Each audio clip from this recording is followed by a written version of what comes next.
Starshines, I'm Sylvia-Moonbeam, and on Tuesday of last week, I got this notification.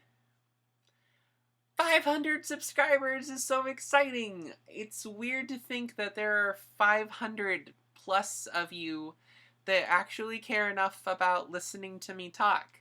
I realize that most of you are new. In fact, this morning, only 5 days later, I looked up how many subscribers I have now. And there's even more of you. There's 50 more of you. I don't know why I'm doing a Seinfeld right now, but it's not very good.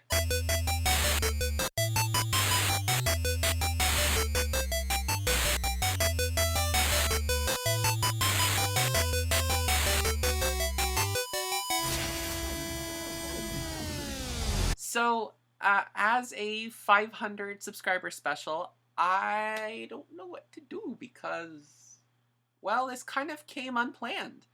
When I did my Q&A video, that was just for fun. And when I first posted about the Q&A, I had like 450 subscribers, and I thought eventually I'd get there. And then this little video took me by surprise. I have gotten more comments, more likes, more shares on that video than basically all my other videos combined. So to all of you who are new additions to the channel, welcome! I'm Sylvia-Moonbeam. For those of you who are wondering, yes, Sylvia is my legal name. I realize that might be a little confusing. If all of this is confusing, hello! Welcome! I'm a giant dork. I am a trans woman YouTuber living in Santa Clara, California. I know that all of you come from everywhere. I surprisingly have a large audience in Australia. That surprised me. Apparently like 10% of my viewers come from Australia. And up until recently, I spent the last 3 years of my life working at the Tech Interactive in downtown San Jose. Unfortunately, due to COVID-19, the Tech has been closed since March 17th, ironically the same day as my 3rd anniversary at the Tech. And they just recently let us go. My last official day was on July 1st. So some of you don't know that when I was a little kid, I wanted to be a ventriloquist. I was never really supported by my parents because they didn't really see anything coming out of it.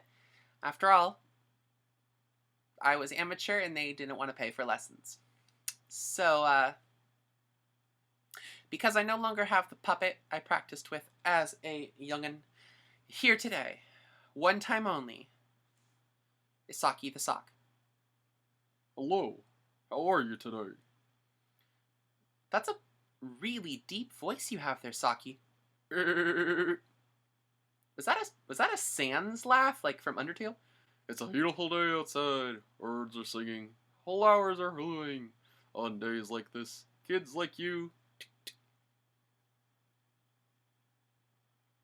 Should be burning in hell. Saki, that's rude. These are our fans. I'm sorry. Wow, that was a dramatic pitch change. Oh yeah, I was doing a voice for you. Can you do Kermit the Frog? I ho Kermit the Frog here. That was impressive. Anything you want to tell the people before I throw you back in the sock drawer? Yeah, stop putting your feet in us. Well, thank you, Saki. I will still wear socks. Aww. But I promise not to wear you anymore. Yay! Wait, why not? Well, it looks like you've got a bit of a hole in the heel, so I'm going to have to toss you out. No! Gobi.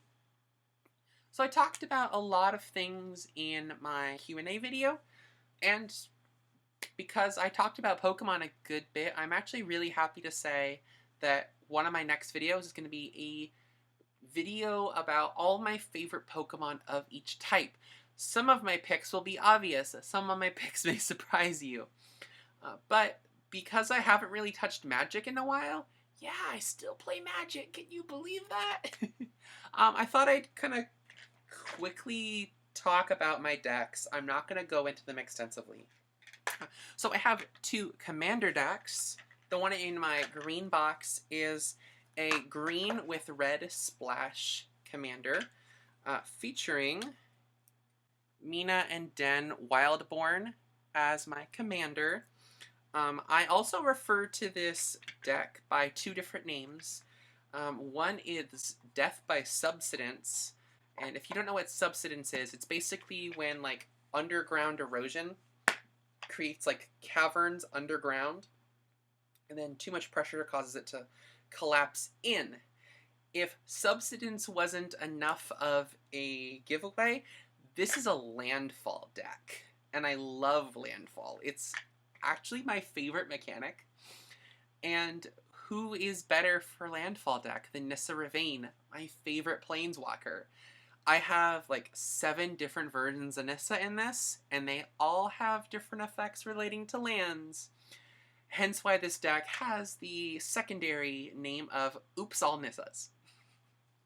The deck in the blue box is a red-blue artifact deck. I can already hear some of you cringing through the screen, but I have Saheeli the Gifted as my commander. If I need to switch out to a secondary commander because people don't want to deal with Saheeli, I use Brutaclad. Fight me. I have 2 standard 60-card decks. This one is Elf Ball. Again, I'm probably getting tons of cringes.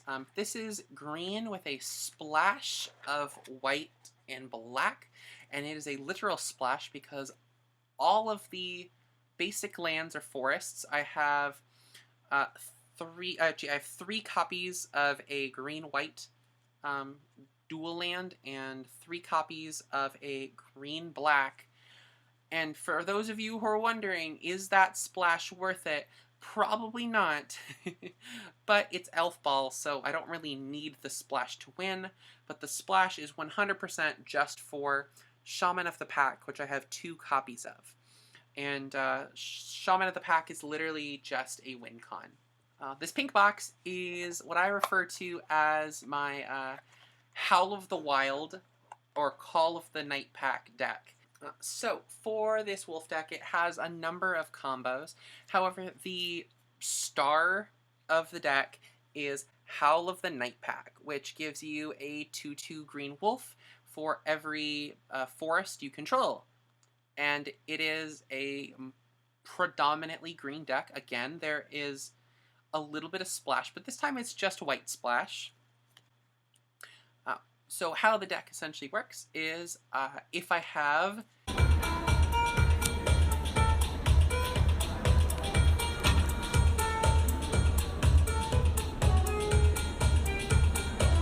last 2 decks are Oathbreaker decks. So in the purple box is a Selesnya Oathbreaker. Wow, shocker! Another deck with green and white.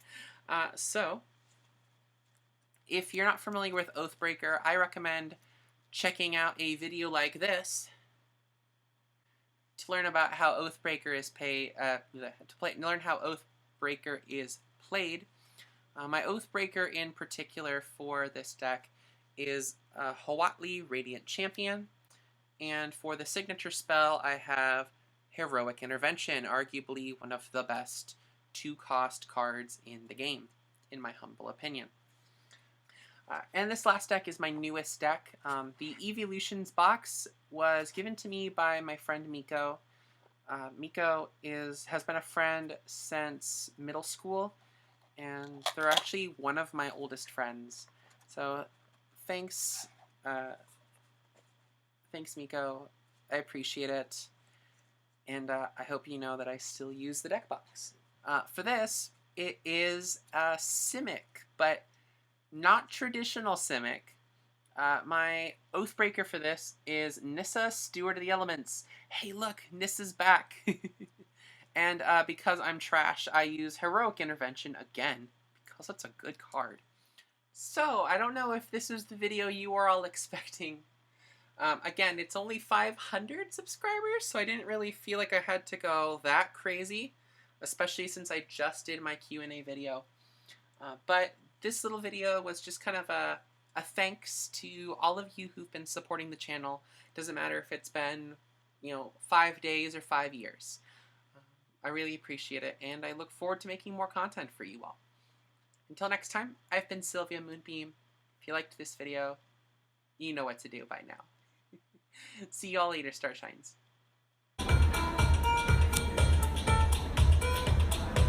My hair is a bird.